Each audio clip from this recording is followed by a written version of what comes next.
pagi semuanya. Pagi. Oke, ini kelas statistika inferensial ya. Ini mahasiswa-mahasiswa semester 2 kan? Iya. Kayaknya ada deh yang semester berapa kamu? 7 Bu. 7 ya? Oke, nggak apa-apa.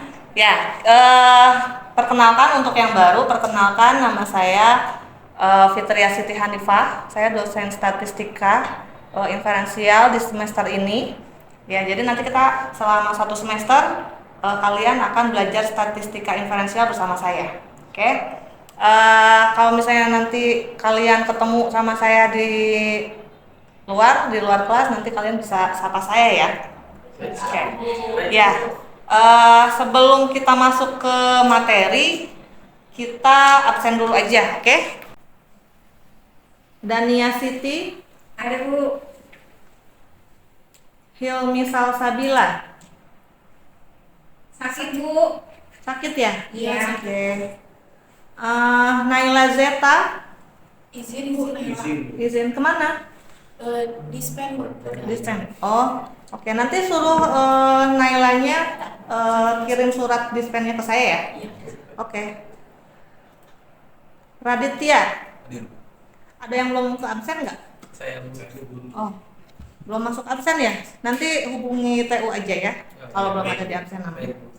Nah, ini capaian pembelajaran mata kuliah atau CPMK untuk materi pertemuan hari ini ya. Jadi mampu menganalisis permasalahan dalam penelitian psikologi dan memilih uji statistik yang relevan. Nanti kita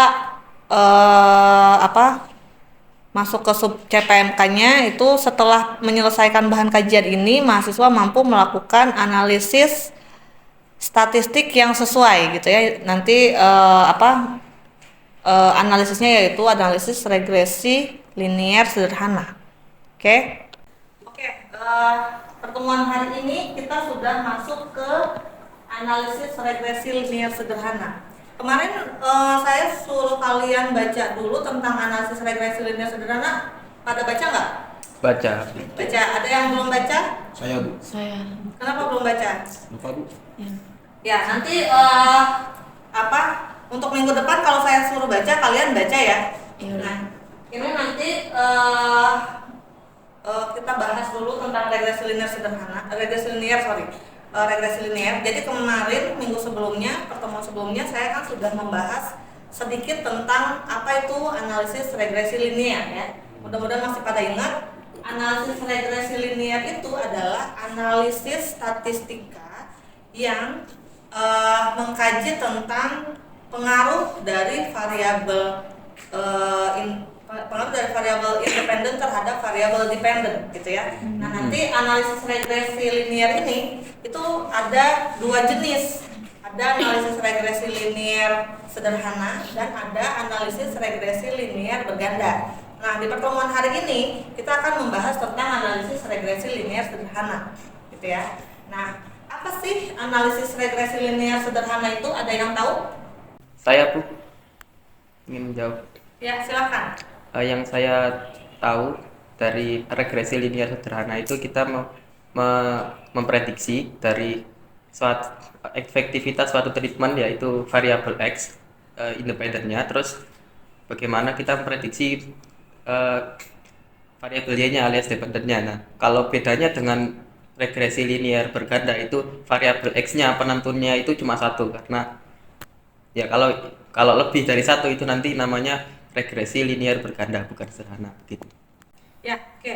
Tadi betul ya. Jadi analisis regresi linear sederhana itu dia punya tujuan. Yang pertama itu mengkaji pengaruh satu variabel prediktor atau variabel X terhadap suatu variabel respon.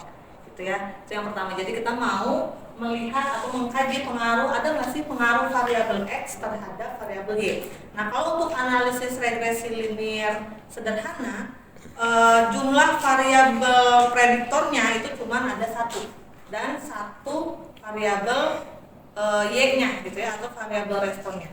Kemudian ada tujuan yang kedua. Yang kedua itu adalah membuat suatu model yang dapat memprediksikan nilai Y berdasarkan dari nilai X. Jadi nanti yang pertama kan tadi kita melihat pengaruh ada tidak pengaruhnya gitu ya. Nanti kita cek signifikansinya gitu. Secara statistik apakah berpengaruh atau tidak variabel X ini. Nanti kemudian kita bisa memprediksi untuk observasi yang belum diketahui. Jadi misalnya dari model regresi yang kita peroleh nanti kita bisa memprediksi untuk responden yang lain misalnya berapa ketika variabel X-nya sekian berapa nilai variabel Y-nya gitu. Jadi tujuan kedua dari analisis regresi linear sederhana itu adalah untuk memprediksi variabel Y ketika variabel X-nya kita ketahui berapa gitu ya.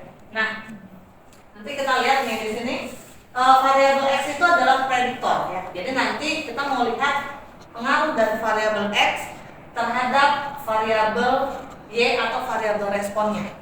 Oke. Selanjutnya, selanjutnya kita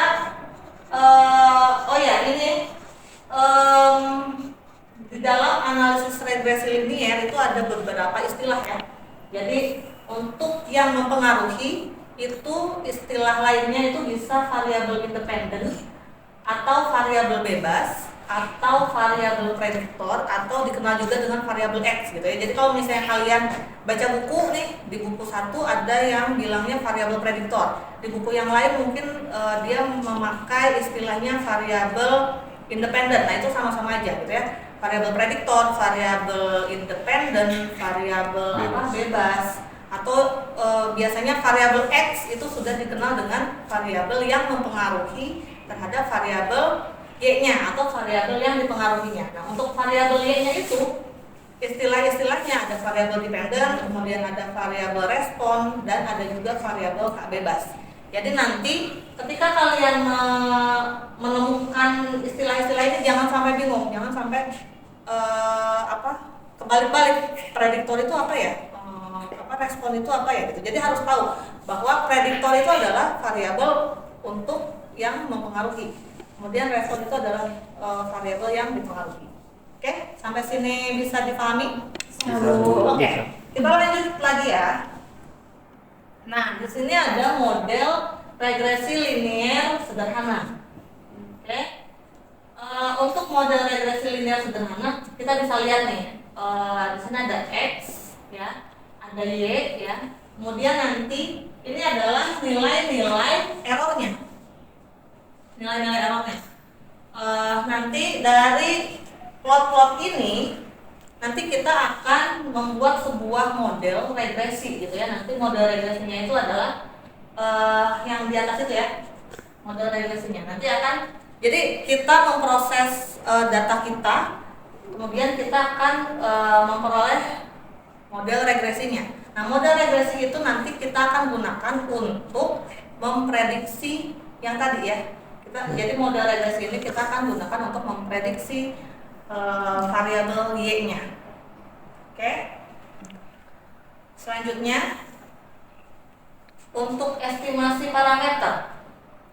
Jadi untuk estimasi parameter, analisis regresi linear sederhana itu menggunakan estimasi parameter yang namanya metode kuadrat terkecil atau OLS, ordinary least square gitu ya. Itu nama metode estimasinya. Nah, nanti rumus untuk mengestimasi nilai beta 0 dan beta 1-nya adalah yang ini ya. Nanti kalian bisa lihat untuk rumusnya. Selanjutnya, nah ini untuk interpretasi parameternya. Jadi misalnya saya punya dua variabel gitu ya, variabel X dan variabel Y. Misalnya variabel X-nya itu adalah tinggi badan, kemudian variabel Y-nya itu adalah berat badan. Jadi berarti saya mau memprediksi berapa sih?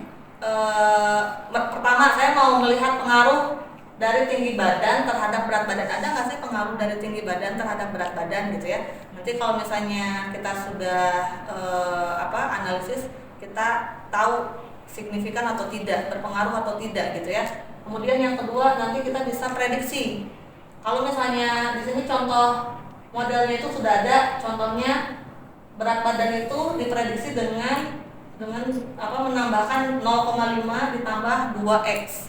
Ya, jadi kalau misalnya kita mau memprediksi berapa sih berat badan seseorang gitu ya, kita tinggal pakai rumus yang itu 0,5 ditambah 2x. X-nya itu apa? X-nya itu adalah tinggi badan gitu ya.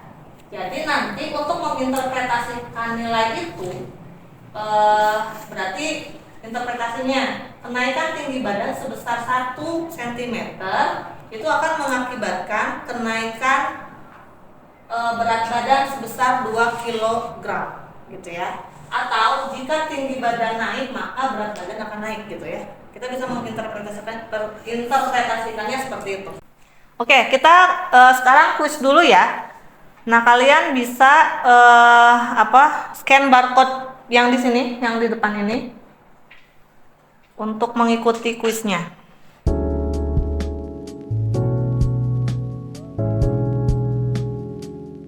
Oke, itu aja mungkin untuk hari ini, pertemuan hari ini.